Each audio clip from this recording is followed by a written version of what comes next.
ඔබේ ඇස් වලින් මග හැරෙන පොඩි අවස්ථාවක් ඇති ඔබේ දරුවට පාර වර්ධින්න. එතකොට අනුරාධපුර පැත්තේ අවුරුදු 7 8 10 12 වෙන දරුවන්ට වෙන ලිංගික හිංසන සාමාන්‍ය දෙයක් නම් ඔයාලා දන්නවර අටමස්ථානාධිපති හිමියන් එහෙම නැත්නම් පල්ලේගම හේමරතන හාමුදුරුවෝ 15 හැවරදී දැරිවියක් අප දවස් ගාණක් නඩු කතා කරලා බන්ධනාගාරයටත් නියම කරායින් පස්සේ රජයේ රෝහල් වල සහ පුද්ගලික රෝහල් වල ප්‍රතිකාර ලැබමින් ඉඳලා ඊයේ අනුරාධපුර ගරු මහේස්ත්‍රාත් අධිකරණ ඉදිරිපත් කරායින් පස්සේ දැඩි අපකොන්දේසි මත නැප ලබා දෙනවා. ඉතින් මේ පල්ලේගම හේමරතන හාමුදුරුවන්ගේ පැත්තට කට්ටිය දකින්න ඇති අහලා ඇති නීතිඥවරු 30කට වැඩි ප්‍රමාණයක් ඉදිරිපත් වුණා. ඉස්සෙල්ලාම මේ දැරිවියක පැත්තට කවුරුත් හිටියේ නැහැ. පස්සේදී නීතිඥවරු පිරිසක් ඉදිරිපත් වුණා. අපි කොළඹ ඉඳන් ඇවිත් නොමිලේ කිසිම ආය කිරීමක් නැතුව මේ දැරිවිය වෙනුවෙන් කතා කරනවා කියලා. ඇත්තටම අර කට්ටියත් එක්ක බලපුවට පස්සේ මේ නීතිඥ මහත්තුරුන්ට ඇත්තටම අපි හදවතින්ම ගෞරව කරනවා, ආචාර කරනවා. ඒ වගේ දෙයකට ඉස්සරහට ඒම සම්බන්ධව. මොකද අර තවත් නීතිඥ මහත්මයෙක්ව තමයි මම දැක්කේ කියනවා මේ අනුරාධපුර පැත්තේ අවුරුදු 7 8 10 12 දැරිවියන් අපයෝජනට ලක්වන එක ලිංගික හිංසනයට ලක්වන එක සාමාන්‍ය දෙයක් කියලා. ඒක ඔබලට සාමාන්‍ය දෙයක් වුණාට මේ අනුරාධපුරේ පැත්තේ ජීවත් වෙන දුප්පත් අම්මලා තාත්තලාට සාමාන්‍ය දෙයක් නෙවෙයි. ඒක ඔබලට වෙන්න පුළුවන්. හැබැයි ඒක අපිට සාමාන්‍ය දෙයක් නෙවෙයි. අපිට මහා ලොකු ඛේදවාචකයක්.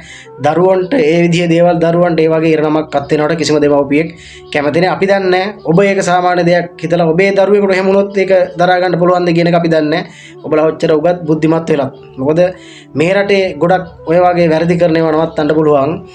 අර පල්ලේගම හාමුදුරුවන්ගේ පැත්තට ඔබලා 30ක් ඉදිරිපත් වෙනකොට අර දරුවගේ පැත්තට එක්කෙනෙක්වත් හිටියේ නැති දවසක් තිබ්බනේ. ඔබලා ඔක්කොම මේ දරුවගේ පැත්තට අර පැත්තට කවුරුවත් නොහිටියා නම් මේ රටේ ගොඩක් වැරදි වෙන දේවල් අවම කරගන්න පුළුවන්. මොකද වැරදි කරන්න හදන උන් දන්නවා. එතකොට සල්ලි දීලා ලෝයේ කෙනෙක්වත් ගන්න බෑ අපේ මේ වගේ වැරදි වලට අපි මේ වගේ දෙයක් කරත් කියන එක. හරි කොහොම හරි කරන්න දෙයක් නැහැ. වෙච්ච දේ වුණා. අපිට බලන්න තියෙන ඉස්සරහට මොකද්ද වෙන්නේ කියන එක බලාගෙන ඉන්න. දැන් මම අද මේ වීඩියෝ එක කරන්න ආවේ පල්ලේගම හේමරතන ගැන කතා කරන්න නෙවෙයි. මේ වගේම සිද්ධියක් වාර්තා වෙනවා ලිදුල පැත්තේ. ලිදුල ප්‍රදේශයෙන් දෙදරුපියෙක් අවුරුදු 40ක් වෙන දෙදරුපියෙක් 9 වෙනි වසරේ ඉගෙනු ලබන 13 හැවිරිදි දියණියක් ලිංගික අතවරයට ලක් කරලා මේ වෙනකොට ගැබිනියක් වෙලා ඉන්නවා කියන පොතක් වාර්තා වෙනවා ලිදුල වතුයායෙන්. ඒතර සිද්ධිය වෙලා තියෙන්නේ දරුවා ඉස්කෝලේ යනකොට මේක ඒ දරුවා ඉස්කෝලේ ඉගෙනුම ලබන පාසලේ ගුරුවරියෙක්ට පොඩි වෙනසක් දැනලා තියෙනවා. ඒක දැනුවට පස්සේ දියණියගෙන් විමසීමක් කරලා යම් තාක් දුරට කරුණු අනාවරණය කරගෙන මේ බව ඒ දියණියගේ මව දැනුවත් කරායින් පස්සේ මව කරුණු විමසීමේදී දියණිය මේ සම්බන්ධව සියල්ල මවට ප්‍රකාශ කරලා තියෙනවා. කොහොමද උනේ, කවද්ද උනේ, කාගෙන්ද උනේ කියන එක. ඒ අනුව 21 වෙනිදා පොලිසියට ලිදුල පොලිසියට පැමිණිල්ලක් කරලා මේ දිනේගේ මව සහකාර පුද්ගලයා අත්අඩංගුවට අරන් ඊයේ අධිකරණ ඉදිරිපත් කරාය කියලා සිදුවීමක් වාර්තා වෙනවා. මම මේ සිදුවීම සම්බන්ධව සියලු විස්තර මෙන්න මේ උඩ දානවා කට්ටිය බලා ගන්න පුළුවන්. ඉතින් මම අර නීතිඥ මහත්තයාගෙන් අහන්න කැමතියි අනුරාධපුරේ කිව්වනේ මේක සාමාන්‍ය දෙයක් කියලා. එතකොට අනුරාධපුර පැත්තේ අවුරුදු 7 8 10 12 වෙන දරුවන්ට වෙන ලිංගික හිංසන සාමාන්‍ය දෙයක් නම් දැන් මේ ලිදුල පැත්තේ වෙන ඒවත් සාමාන්‍ය දේවල්ද නීතිඥ මහත්තයෝ?